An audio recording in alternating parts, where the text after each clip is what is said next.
Let me just read the rest. Go Okay, in marriage leading to divorce, these 304s are doing more of a disservice for women than Andrew is for men. At least you can admit Andrew Tate's doing a disservice to men. As somebody who has a background in science and like education, I would like to say that studies are based off of the generation that is married and divorced now.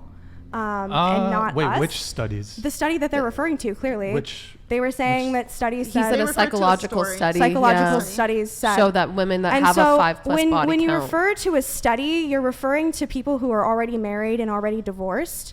I would say that they experienced a significantly different dating, relationship pool, sex, everything. I would say that their whole experience with sex, dating, and relationships is... totally generationally. Just to clarify one thing. So you're saying that the psychological experiments and studies that they've done, because it's an older age cohort. I'm saying that the generation is different. Hold on, let me just finish. It doesn't apply? No, I'm not saying it doesn't apply. I'm just saying that the generation is different. And so to compare it exactly is just not correct. Well, I mean, what I would gather, though, from it is that it's suggesting that a high body count leads to an inability to pair bond, and it's higher likelihood of divorce and reporting relationship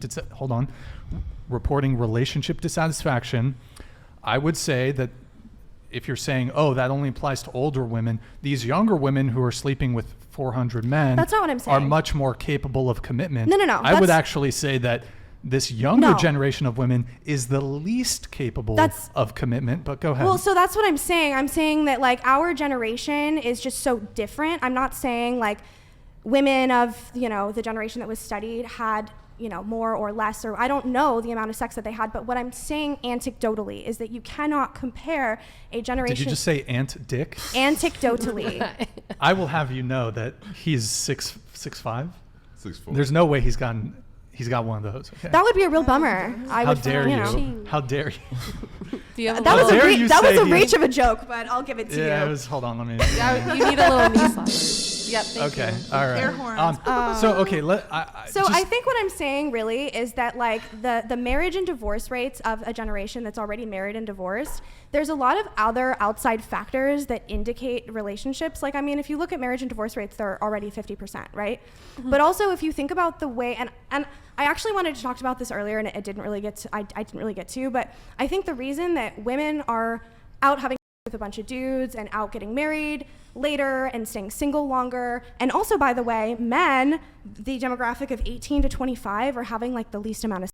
Yeah. Yep. There's an actual study, like I've read it. Yep. And I think the reason is because women are dissatisfied with the way that they feel relationships have gone. They watch their mothers divorce their fathers. They watch their fathers divorce their mothers. They watched people get cheated on. I know so many people who come from broken marriages that do not trust the marriage system because it had failed them. You can shake your head, but I'm just saying, like, from what our generation witnessed with the marriage and divorce rates, regardless of what women were doing, by the way, they were getting married a lot earlier, so their body count was different.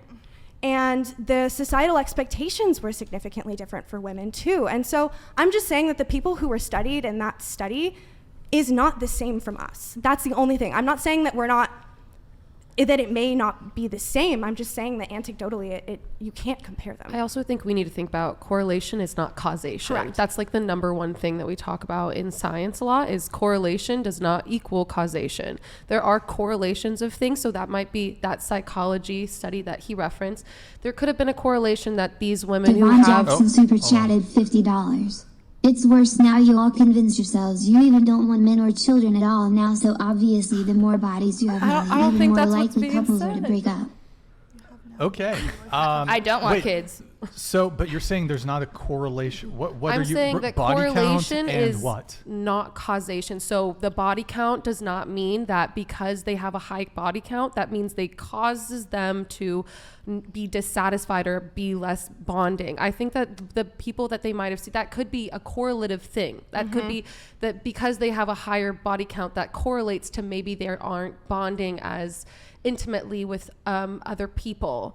But that also is that one study. There's so many other studies that can contradict that one thing that psychology states, you know, also, as they're saying, because that's just how it is But most also, of the time. how do you isolate the control group in that experiment? Genuinely, how are you able to say, oh, this person only slept with one person, but they have a happy marriage, and this woman slept with 7 people before they got married, but they have a really unhappy marriage? Well, you What could go if to person any A? country What if other person than A? But there's so many America. other factors to the relationship. Just there's saying. been numerous studies though on premarital sexual partners having a I'm aware. negative impact on marriage. I'm aware of There's that. a greater likelihood of infidelity. There's a greater likelihood of reporting relationship and marriage dissatisfaction, and there's a higher incidence of divorce. Zenshin super chatted $50.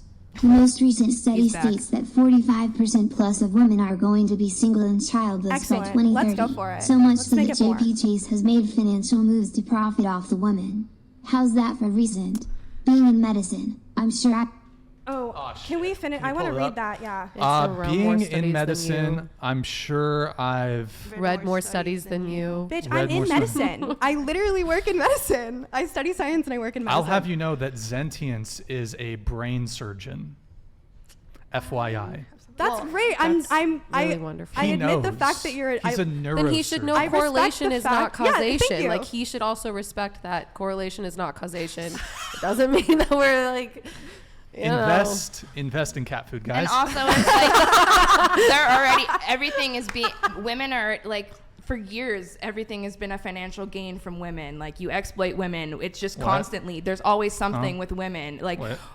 Fans, we've taken it into our own hands and wanted to do it ourselves because we got tired of men doing it for us, and even that platform is sketchy in itself. How are men exploiting women? Jesus.